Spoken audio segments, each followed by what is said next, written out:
की जय। बोलो भारत माता की जय। बोलो भारत माता की जय। जय श्री राम, जय श्री राम, जय राम, जय जय राम, भारत माता की जय। ಇಲ್ಲಿಯ ಸರ್ಕಲ್ ಇನ್ಸ್ಪೆಕ್ಟರ್ ಆದಂತಹ ಸನ್ಮಾನ್ಯ ಶ್ರೀ ರವಿಕುಮಾರ್ ಅವರಿಗೆ ನಾನು ಅಭಿನಂದನೆಗಳನ್ನು ಹೇಳ್ತಾ ಇದ್ದೇನೆ. 29ನೇ ತಾರೀಕು ಇಲ್ಲಿ ಸುಮಾರು ಒಂದು 50 ಜನ ಒಟ್ಟಿಗೆ ಒಮ್ಮೆಲೆ ಬಂದು ಅವರಿಗೆ ಇನ್ಫಾರ್ಮ್ ಸಿಕ್ಕ ತಕ್ಷಣನೇ ಕೂಡಲೇ ಭಾವಿಸಿ ಅವರನ್ನ ಇಲ್ಲಿವರೆಗೆ ಹಿಡಿದಿಟ್ಟಿದ್ದಕ್ಕೆ ನಾನು ಅವರಿಗೆ ಅಭಿನಂದನೆಗಳನ್ನು ಹೇಳ್ತಾ ಇದ್ದೆ. ಇನ್ನು ಮುಂದಿನ ಪ್ರಕ್ರಿಯೆ ದೃಷ್ಟಿಯಿಂದ ನಾನು ಕೆಲವೊಂದು ವಿಷಯಗಳನ್ನು ತಮ್ಮ ಮುಂದೆ ಇಡ್ತಾ ಇದ್ದೀನಿ. ಈ ಮಾದರಿಯಲ್ಲಿ ಗುಂಪು ಗುಂಪಾಗಿ 50, 100, 200ವರೆಗೆ ಅವರು ಇಡೀ ದೇಶದಲ್ಲಿ ಮದರ್ಸಾ ಹೆಸರಿನಲ್ಲಿ ಎಲ್ಲ ಕಡೆಗೆ ನುಗ್ಗುತ್ತಾ ಇದ್ದಾರೆ. ಅವ್ರು ಯಾರು?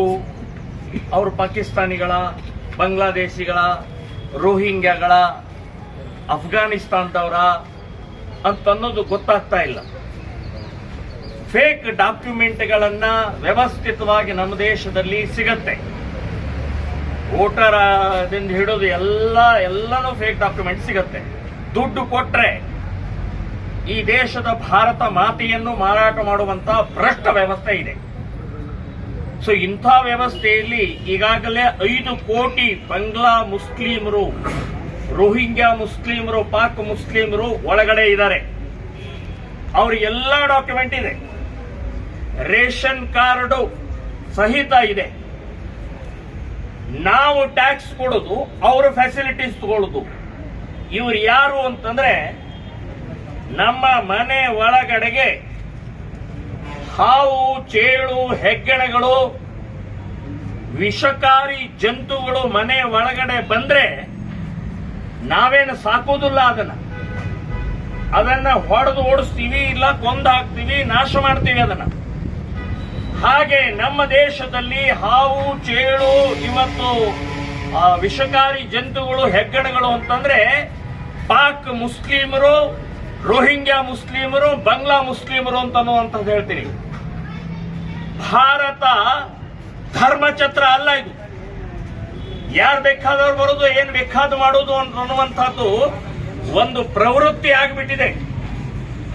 ಮುಸ್ಲಿಂ ಓಟಿಗೋಸ್ಕರ ಕ್ಯಾನ್ಸರ್ ಅನ್ನು ಸಾಕ್ತಾ ಇದ್ದೀವಿ, ದೇಶದ್ರೋಹಿಗಳನ್ನು ಸಾಕ್ತಾ ಇದೀವಿ ನಾವು.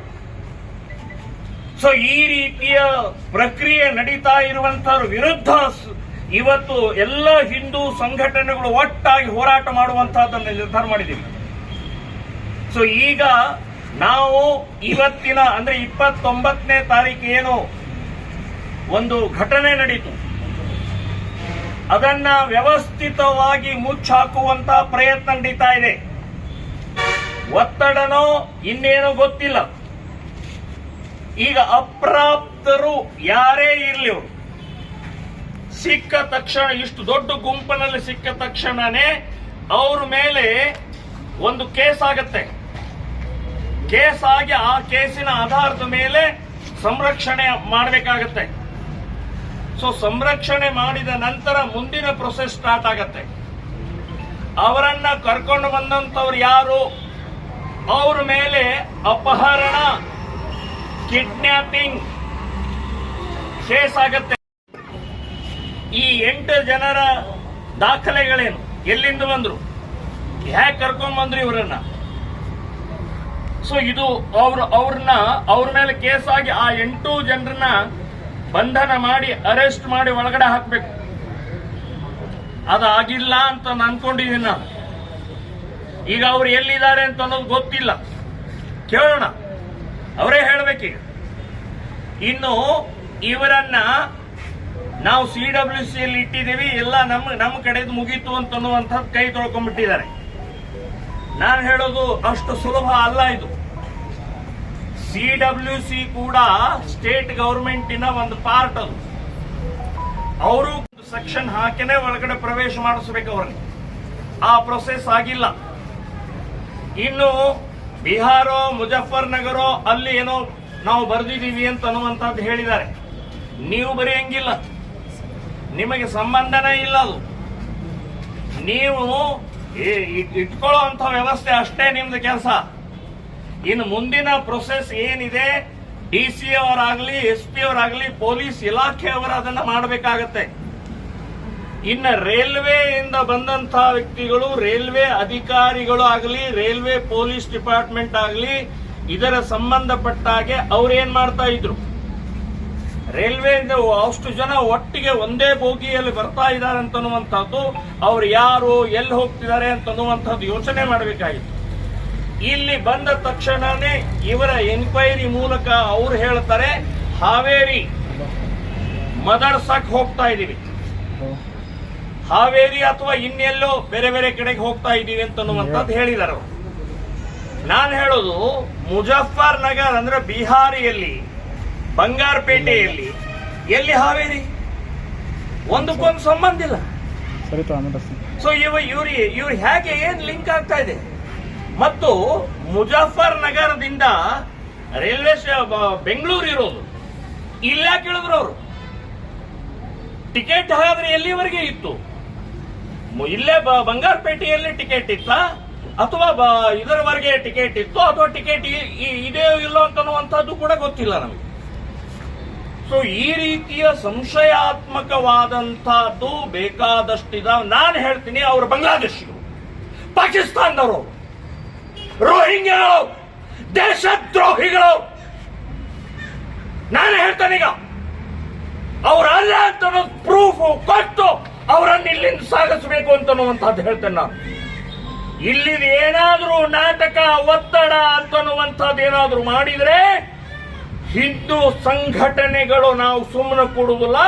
ಅದರ ಮುಂದಿನ ಹೋರಾಟ, ಮುಂದಿನ ಏನು ಪ್ರಕ್ರಿಯೆ ಆಗತ್ತೆ ಅದಕ್ಕೆ ಸಿದ್ಧ ಆಗಬೇಕಾಗತ್ತೆ ಆಡಳಿತ ಪಕ್ಷದವರು ಅಂತನ್ನುವಂಥದ್ದು ಹೇಳ್ತಾ ಇದ್ದೇನೆ ನಾನು. ಸೊ ಇದನ್ನ ನಾವು ಬಿಡುದಿಲ್ಲ. ನೀವೇನಾದ್ರೂ ಜಾರ್ಕೊಳ್ಳೋ ಅಂತ ಪ್ರಯತ್ನ ಇಲ್ಲಿ ಆಡಳಿತದವರು ಅಥವಾ ಯಾರಾದ್ರೂ ಪ್ರಯತ್ನ ಮಾಡಿದ್ರೆ ನಾವು ಬಿಡುದಿಲ್ಲ. ನಮಗೆ ದೇಶ ಮುಖ್ಯ, ನಮಗೆ ಹಿಂದೂಗಳ ಸುರಕ್ಷತೆ ಮುಖ್ಯ ಇದೆ, ಈ ದೇಶ ಉಳಿಸಬೇಕಾಗಿದೆ. ಸೊ ಆ ದೃಷ್ಟಿಯಿಂದ ನಾನು ಹೇಳೋದು, ಇದು ಕಂಪ್ಲೀಟ್ ಆಗಿ ಎನ್ಕ್ವೈರಿ ಆಗೋ ತನಕ ಒಬ್ಬನ್ನ ಅಲ್ಲಿ ಬಿಡೋಂಗಿಲ್ಲ. ಮತ್ತು ಒಳಗಡೆಯಿಂದ ಏನಾದರೂ ಅಕಸ್ಮಾತ್ ವ್ಯತ್ಯಾಸಗಳಾಗಿದ್ರೆ ನಮಗೆ ಗೊತ್ತಾಗತ್ತೆ. ನಾವು ಇದರ ವಿರುದ್ಧ ಬಹಳ ದೊಡ್ಡ ಹೋರಾಟ ಜಿಲ್ಲೆಯಾದ್ಯಂತ, ಸಾಧ್ಯ ಆದರೆ ರಾಜ್ಯಾದ್ಯಂತ ಕರೆ ಕೊಟ್ಟು, ಚಲೋ ಬಂಗಾರಪೇಟೆ ಅಂತ ಕರೆ ಕೊಟ್ಟು ನಾವು ಹೋರಾಟ ಮಾಡುವಂತ ಪರಿಸ್ಥಿತಿ ನಿರ್ಮಾಣ ಆಗಬಾರದು. ಅದಕ್ಕೆ ಸನ್ಮಾನ್ಯ ಸರ್ಕಲ್ ಇನ್ಸ್ಪೆಕ್ಟರ್ಗೆ ನಾ ಹೇಳ್ತೀನಿ, CWC ಒಪ್ಪಿಸಿದ್ದಾರೆ. ಪ್ರಾರಂಭದಲ್ಲಿ ಅವ್ರು ಮಾಡಿದಂಥ ಕರ್ತವ್ಯಕ್ಕೆ ನಾನು ಇನ್ನೊಮ್ಮೆ ಧನ್ಯವಾದ ಹೇಳ್ತೇನೆ, ಅಭಿನಂದನೆಗಳನ್ನು ಹೇಳ್ತಾ ಇದ್ದೀನಿ. ಸೊ ನಮ್ಮ ಸಂಶಯಕ್ಕೆ ಸರಿಯಾದ ಸಮರ್ಪಕವಾದಂಥ ಇದು ಕಂಪ್ಲೇಂಟ್, ಇದು ಮನವಿ ಅಲ್ಲ, ದಾಖಲೆ ಆಗಬೇಕಿದು ಕಂಪ್ಲೇಂಟ್.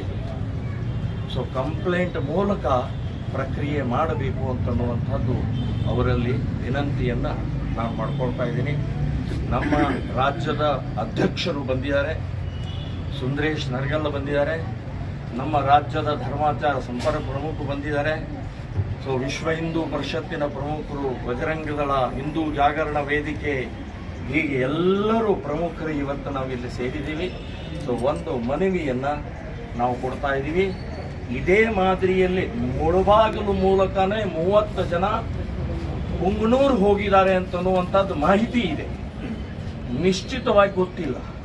ಅದು ಕೂಡ ಎನ್ಕ್ವೈರಿ ಆಗಬೇಕು ಅಂತನ್ನುವಂಥದ್ದು ನಾನು ಸರ್ಕಾರಕ್ಕಾಗಲಿ ಪೊಲೀಸ್ ಇಲಾಖೆಯವರೇ ಆಗಲಿ ಮನವಿಯನ್ನ ನಾನು ಮಾಡ್ತೀನಿ.